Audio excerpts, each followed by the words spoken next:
Selamat Selamat siang menjelang sore. Salam Hyper Grace, Bapak dan saudara-saudara sekalian. Ini kalau menurut kalender internasional yang digunakan sudah memasuki masa 1 minggu sebelum Paskah.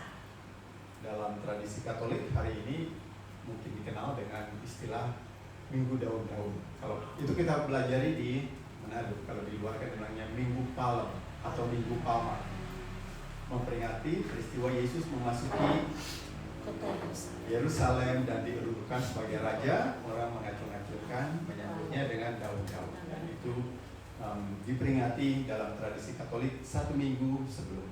Jadi ini 1 minggu ini adalah Minggu Sengsara, dan nanti ada 3 hari berturut-turut orang-orang Katolik, umat-umat Katolik akan berbondong-bondong mengikuti misa 3 hari berturut-turut. Kamis Putih memperingati malam perjamuan kudus dan pembasuhan kaki para rasul. Lalu hari Jumatnya kita tahu semua, dan hari Sabtunya. Tapi kita tidak akan jauh-jauh ke sana, tapi akan masuk kira-kira dalam nuansa seperti itu. Judul yang saya pilih pada kesempatan kali ini adalah 2 malaikat dan 3 lokasi. Baru pernah dengar kan judul ini? 2 malaikat dan 3 lokasi. Ayat-ayat yang akan digunakan adalah ayat-ayat yang sudah sering kali kita dengarkan, kita bahas, tapi ternyata ada detail-detail kecil yang kita lewatkan begitu saja karena ternyata belum dibahas begitu rupa. Dari berbagai topik yang sudah saya siapkan, dari rencana semula yang sudah juga diungkapkan minggu lalu pada Pastor Mansai, ternyata memang harus ditunda, dan yang masuk adalah yang ini. Nanti juga sekaligus saya minta supaya mohon kepada Pastor dan juga Pak Gem, Pastor Stanley, supaya minggu depan saya lagi agak seperti sequel, tetapi bukan benar-benar sequel, tetapi ada erat sekali kaitannya. Jadi minggu depan saya lagi. Siap. Supaya tidak terputus ya. Dan ini pendek-pendek, beda dengan yang lalu-lalu. Ini pendek, minggu depan juga pendek, tapi akan menarik sekali. Baik, kita mulai. Minta tolong pada Pastor, kita buka kitab Kejadian 2 ayat 8 dan seterusnya. Jadi 2 malaikat dan 3 lokasi. Rantar kiranya. Ini adalah ayat yang sudah banyak sekali kita dengar. Baik, kita baca bersama-sama ayat 8. 2, 3. Selanjutnya Yahweh Elohim membuat taman di Eden di sebelah timur. Disitulah ditempatkannya manusia yang dibentuknya itu. Lalu Yahweh Elohim menumbuhkan berbagai-bagai pohon dari bumi yang menarik dan yang baik untuk dimakan buahnya, dan pohon kehidupan di tengah-tengah taman itu, serta pohon pengetahuan tentang yang baik dan yang jahat. Cukup sampai di situ dulu. Nah, jadi kita selalu ingat mengenai pohon apa? Yang baik dan yang jahat. Itu saja. Tapi ternyata yang paling penting bukan itu. Hanya pohon itu memang jadi beken karena Adam dan Hawa kan. Tetapi kalau kita lihat lagi ayat 9-nya, pohon apa yang ada di tengah-tengah taman? Pohon kehidupan. Bukan. Dan pohon, Pak Gem tadi sudah bilang, pohon kehidupan. Ya. Ternyata dan pohon kehidupan. Kenapa ini ternyata lebih penting? Karena ditempatkan di tengah-tengah. Seperti kita tahu di mana-mana ada yang namanya centerpiece. Hal yang paling penting itu ditaruh di tengah. Ternyata yang lebih penting daripada pohon pengetahuan yang baik dan yang jahat itu adalah pohon kehidupan. Nanti kita akan lihat lagi betapa pentingnya ternyata pohon kehidupan ini. Nah, kita sudah kenal pohon pengetahuan baik dan jahat ya. Namun ternyata pohon terbaik adalah pohon kehidupan. Betul kan? Orang sebanyak lihat tapi ternyata lewat kan di detail kecil. Menarik, menurut saya ini juga memang menarik ya. Orang sudah dikacili baca-baca di Biaman, tidak pernah taruh kira mengenai pohon kehidupan. Oke, namun sayangnya kembali ya, pohon yang menjadi beken itu adalah pohon pengetahuan ya. Karena itu kemudian dijadikan pusat kehidupan oleh Adam dan Hawa. Jadi kemudian kita ingat ada larangan oleh Yahweh. Larangan ini adalah ujian ketaatan. Jangan makan buah pohon itu. Tapi ternyata ya mereka tidak taat. Kenapa mereka tidak taat? Ini adalah peristiwa yang sudah jadi bahasan di mana-mana. Ternyata mereka bukan hanya ingin hidup bersama-sama dengan Yahweh, tapi terpancing oleh ular. Jadi mereka ingin sama dengan Yahweh. Disitulah kejatuhan mereka. Jadi tidak cukup ternyata hidup bersama-sama dengan Yahweh. Baik, kita lompat ke Kejadian 3, Pastor, pasal 23 dan 24. Jadi kita sudah tahu ya ceritanya Adam dan Hawa setelah Eden itu terus kan dihukum toh. Nah ini kita lihat kelanjutannya. Ini saya bacakan saja, tapi kita bisa lihat sama-sama. Lalu Yahweh Elohim mengusir dia, manusia, dari Taman Eden supaya ia mengusahakan tanah dari mana ia diambil. Dan ayat 24, ia menghalau manusia itu, dan di sebelah timur Taman Eden ditempatkannya lah beberapa kerub dengan pedang yang bernyala-nyala dan menyambar-nyambar untuk menjaga jalan ke pohon kehidupan. Jadi kan mereka diusir karena pohon pengetahuan, buah dari pohon pengetahuan yang baik dan jahat itu kan. Tetapi mereka dihalau bukan cuma untuk buah tadi, melainkan dari pohon kehidupan. Sekali lagi memperlihatkan betapa pentingnya pohon kehidupan itu. Maka Yahweh mengusir mereka dari Taman Eden itu untuk memastikan mereka tidak makan buah kehidupan. Dan bukan hanya itu, tapi ditaruhlah 2 malaikat kerubim. Kerubim itu jenisnya malaikat, ya, dengan pedang bernyala-nyala.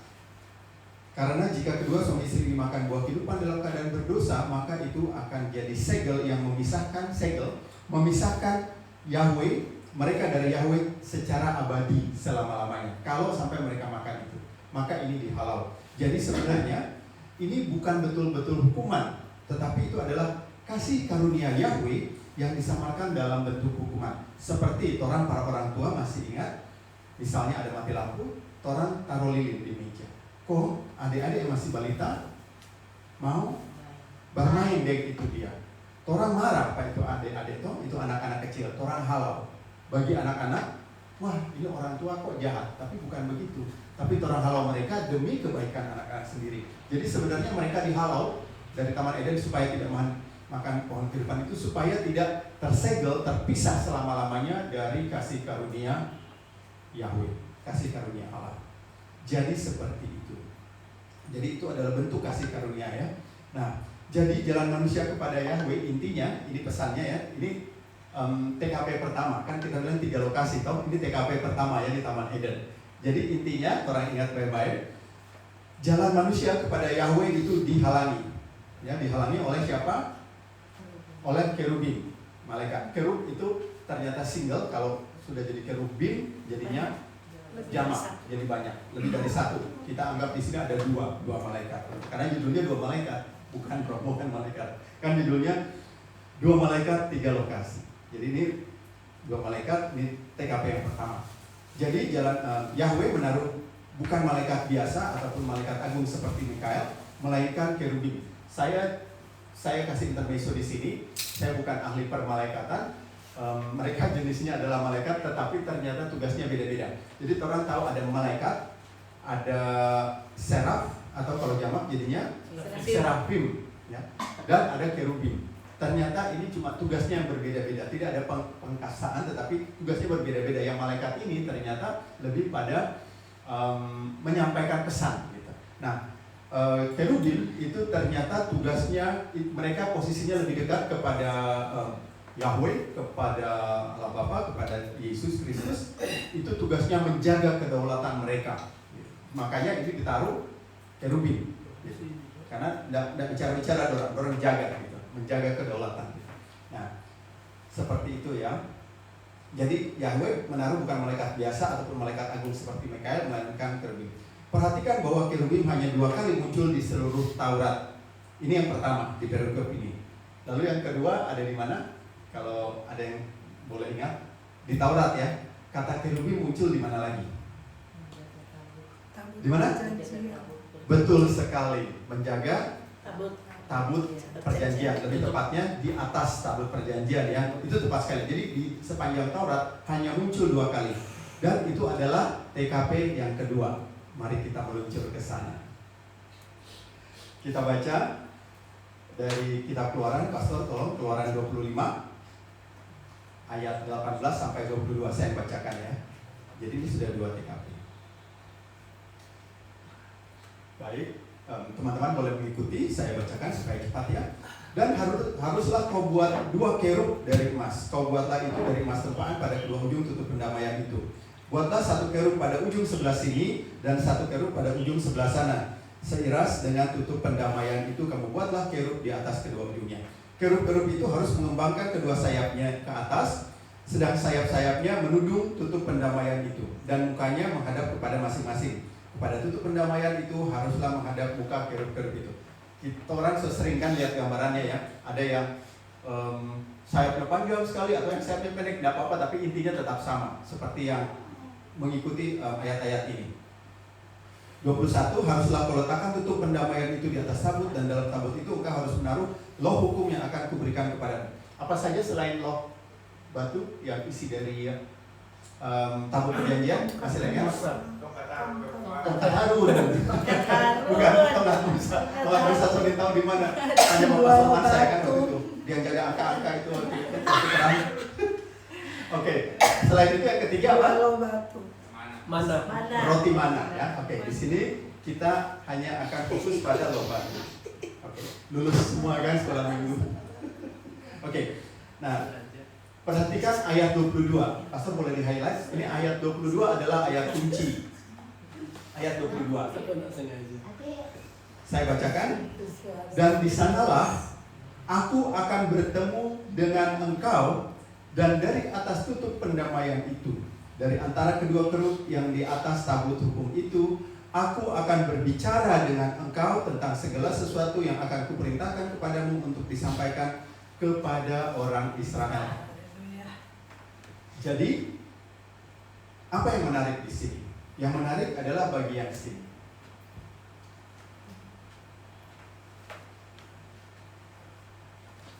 Aku akan bertemu dengan engkau, dan dari atas tutup pendamaian itu, dari antara kedua kerub yang di atas tabut hukum itu, aku akan berbicara dengan engkau. Jadi, Yahweh akan bicara. Kita bayangkan sekarang ya, misalnya ini tabut perjanjian, Yahweh melayang-layang di atasnya. Jadi bukan di dalam situ. Makanya tabut ini disimpannya di mana? Sekolah minggu. Kemah. Di kemah ya, atau yang kemudian nantinya jadi bait Allah. Itu bait Allah tipe traveling dan bait Allah yang kemana-mana toh. Ya ditaruh situ. Artinya apa? Sampai sejauh ini kita ingat di TKP pertama, manusia dibatasi aksesnya kepada Yahweh. Dibatasi. Yang jaga siapa? Malaikat dalam format kerubim. Sekarang ini karena Yahweh sudah berbelas kasih membebaskan umatnya dari Mesir, lalu sudah mulai ada belas kasih yang lebih tinggi lagi. Yahweh bersedia untuk mendampingi, untuk berada di tengah-tengah umat yang dikasihinya. Tapi tetap ada batasan. Batasannya adalah kemah perjanjian. Karena tidak semua orang boleh masuk ke dalam tempat Maha Kudus, di mana Yahweh bersemayam bersama-sama. Ya, seperti itu. Jadi tadi sudah ya apa yang ada di dalam tabut perjanjian tadi, loh batu 10 perintah Allah. Jadi 10 perintah Allah, sabda Allah. Sabda Yahweh. Nah, di sini kita akan lihat kenapa di mana benang merahnya. Jadi semuanya ini ada benang merahnya. Karena sabda Allah menurut orang Israel adalah pohon kehidupan. Di mana itu dikatakan? Tolong Pastor, Amsal 3 ayat 18.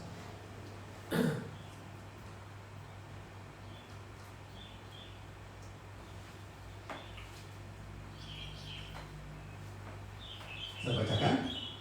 Ia menjadi pohon kehidupan bagi orang yang memegangnya. Siapa yang berpegang padanya akan disebut berbahagia.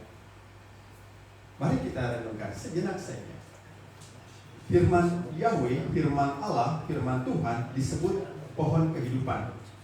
Lalu di sini kita melihat kedua kerubim yang dahulu kala di Taman Eden menjauhkan manusia dari menjauhkan manusia dari pohon kehidupan.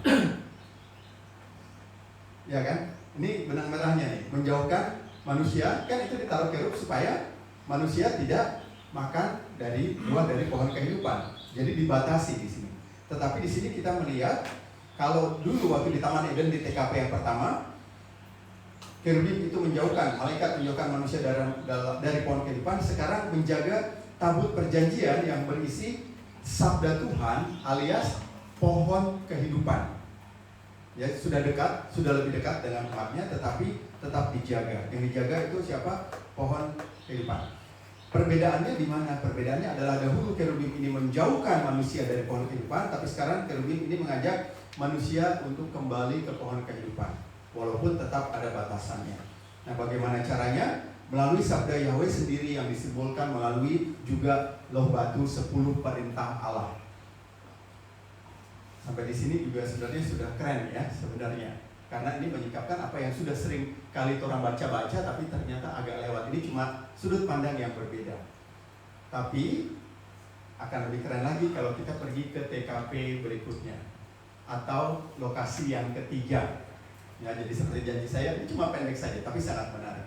Mari kita ke TKP yang ketiga. Karena setelah ini mungkin kita akan membaca kisah yang sudah sangat terkenal ini dengan pemahaman yang baru, dengan kacamata baru. Jadi dari tabut perjanjian lama tadi, tabut perjanjian di perjanjian lama, kita melompat jauh sekali ke lokasi ketiga yaitu makam Yesus. Jadi relevannya dengan minggu tadi introduksi saya, kita lompat ke makam Yesus. Dan di sini kita akan melihat dari Injil Yohanes, Pastor. Yohanes 20 ayat 11. Kita akan melihat awal dari episode kebangkitan Yesus. Saya bacakan, kita bisa ikuti sama-sama dari ayat 11 ya. Tetapi Maria berdiri dekat kubur itu dan menangis. Sambil menangis, ia menjenguk ke dalam kubur itu. Dan tampaklah olehnya 2 orang malaikat berpakaian putih, yang seorang duduk di sebelah kepala dan yang lain duduk di sebelah kaki di tempat mayat Yesus terbaring. Kata malaikat-malaikat itu kepadanya, "Ibu, mengapa engkau menangis?" Jawab Maria kepada mereka, "Tuhanku telah diambil orang dan aku tidak tahu di mana ia diletakkan." Oke. Ini jadi menarik sekali. Orang so sering kan dengar-dengar ini toh, so sering diulang-ulang. Tetapi sekarang kita teliti sedikit. Di mana posisi kedua malaikat itu? Duduk di sebelah kaki dan duduk di sebelah kepala. Mereka mengapit posisi yang tadinya jenazah Yesus. Apakah berbeda dengan posisi kerubim di atas tabut perjanjian? Kelompok KV ini, komunitas KV ini sudah sangat paham ketika kita bicara mengenai logos, mengenai sabda. Jadi sudah lihat ya, ada kesamaan yang luar biasa antara tabut perjanjian dengan makam Yesus tadi. Jadi sebenarnya Maria Magdalena pada saat itu di ayat 11 tadi sedang menyaksikan replika tabut perjanjian di hadapannya. Tapi ada bedanya. Bedanya apa? Ada yang bisa bantu? Bedanya dengan tabut perjanjian terkait dengan sabda? Tadi kalau menjauhkan manusia dari kehidupan.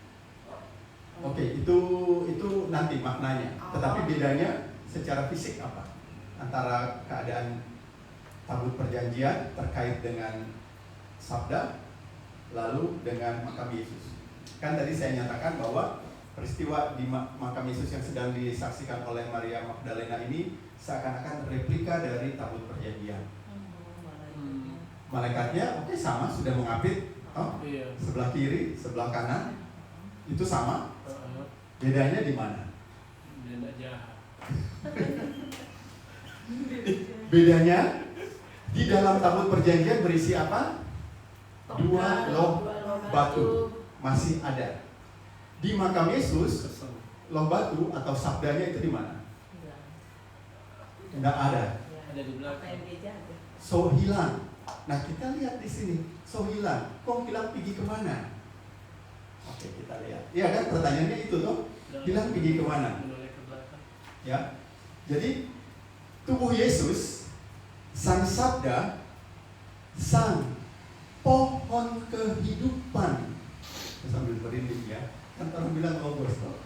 Tubuh Yesus, sang sabda, logos, pohon kehidupan sudah tidak ada lagi di makam itu. Mengapa? Mengapanya orang tahu, karena ia sudah bangkit. Tapi pergi kemana? Itu yang benar.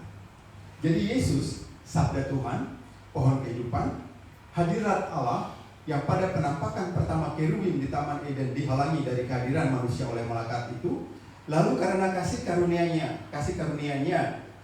Yahweh berkenan untuk mendampingi bangsa kesayangannya dalam bait Allah yang melayang di atas tabut perjanjian, walaupun masih memberi batasan antara Yahweh dengan umatnya sambil dijaga malaikat, sekarang menghapus batasan itu dengan simbol melepaskan diri dari penjagaan malaikat dan berkenan pergi kemana? Pergi kemana? Tinggal di dalam hati manusia. Itu benang merahnya. Jadi pertama-tama karena dosa Adam dan Hawa, lalu dibatasi relasi antara Yahweh dengan manusia, atau lebih tepatnya manusia dari Yahweh, dibatasi. Dalam periode kedua, TKP kedua, Yahweh berkenan untuk mendampingi, untuk hadir bersama-sama dengan manusia yang dikasihinya. Lalu yang ketiga, kemudian bahkan tinggal di dalam hati manusia. Jadi Yahweh, Allah, Yesus telah berkenan sekali lagi tinggal di antara umatnya, tetapi tidak lagi dalam kotak buatan manusia seperti dalam tabut perjanjian, melainkan tinggal di dalam diri manusia ciptaannya. Jadi kesimpulannya sangat sederhana, diulangi lagi. Yesus Kristus, Yahweh, sang sabda, sang pohon kehidupan, telah menceritakan satu, ternyata bukan 3 kisah. Ini bukan 3 kisah yang terpisah, tetapi satu kisah sepanjang 4.000 tahun, mencakup 2 malaikat dan 3 lokasi dalam kurun waktu berjauhan yang dirancang sedemikian rupa dengan benang merah yang sama, yaitu cara Tuhan bekerja untuk keselamatan manusia, walaupun manusia berdosa, walaupun manusia sombong dan sempat terpisah dari Tuhan. Itu saja yang saya sampaikan pada kesempatan sore hari ini. Seperti janji saya, ini singkat tapi minimal bagi saya sendiri sesuatu yang menarik.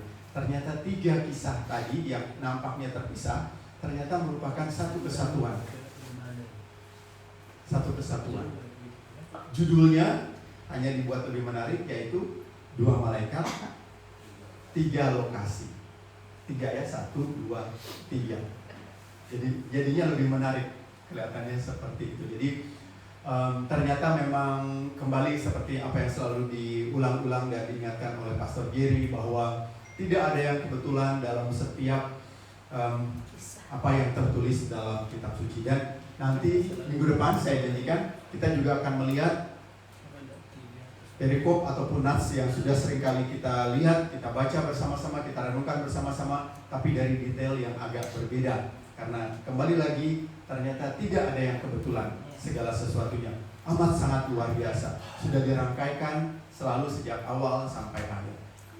Dan kalau minggu lalu pastor tanya siapa lagi yang akan saya bela, karena sebelumnya pastor bilang saya selalu menjadi pembela Yudas, saya bilang Pak Pastor, minggu depan kita mau bela Tuhan Yesus. Jadi minggu ini kita bela Tuhan Yesus, dan minggu depan juga akan seperti itu, karena saya selalu berusaha pada bagian saya, tokoh utamanya adalah selalu Yesus. Apapun dari manapun kotak-katik, tapi selalu yang ditampilkan harus hanya Yesus. Itu saja, semoga bisa memberi inspirasi bagi orang semua, dan seperti janji saya tadi, semoga nanti kalau kita ketemu ayat-ayat tadi, kita sudah bisa melihat dari sudut pandang yang berbeda, karena itulah yang Ternyata saya yakin itu dipilihkan oleh Maha Guru sendiri untuk saya sampaikan, walaupun saya sebenarnya ingin menyampaikan hal yang lain. Tapi dalam prosesnya ternyata tergiring ke sana, ya sudah, saya manut saja, saya ikuti saja. Demikian, semoga bisa berguna untuk kita semua, sehingga bisa selalu lebih berguna dan berharga bagi Yesus Kristus. Amin. Haleluya. Amin. Pastor Jerry, silakan melanjutkan.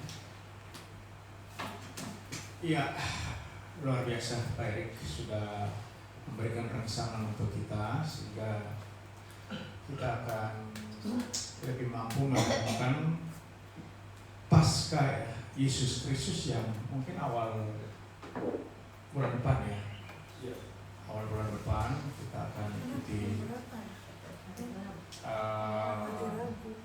peringatan yang sudah ditetapkan oleh pihak gereja. Ya.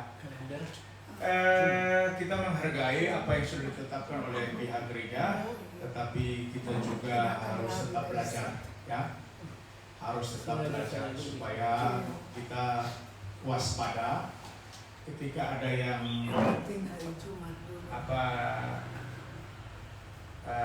menyimpang, kita bisa mengetahuinya dengan benar. Ya. Oke, kita akan melakukan perjamuan asa yang kudus atau Ekaristi Yesus Kristus, tubuh dan darah Tuhan Yesus Kristus.